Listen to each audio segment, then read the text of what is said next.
నువ్వు ఏ కాలేజీకి వెళ్తే ఎట్లుంటుందో, రేపు ప్రాజెక్టు, సెమినారు, వైవా ఇబ్బంది పెట్టేస్తే, ఎక్కువ డబ్బులు అడిగితే, నువ్వు కట్టలేకపోతే అది కూడా నీకే నష్టం. మళ్ళా ఫస్ట్ ఇయర్ సెమిస్టర్ ఎగ్జామ్స్ అన్ని పాస్ అయ్యావు, కరెక్ట్గా ప్రాజెక్ట్, సెమినార్లో, వైవా ప్రజెంటేషన్లో ఫెయిల్ అయ్యావు.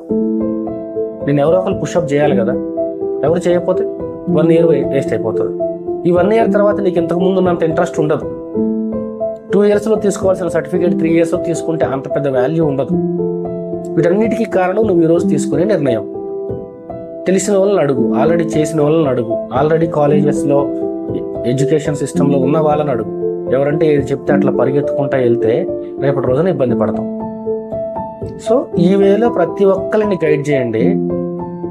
జాయిన్ అయ్యే ప్రతి ఒక్కరి టార్గెట్ ఒకటేగా, 2 yearsలో MBA రావాలి, 2 yearsలో MCA రావాలి, 2 yearsలో MTech రావాలి. అందరికి వస్తుంది.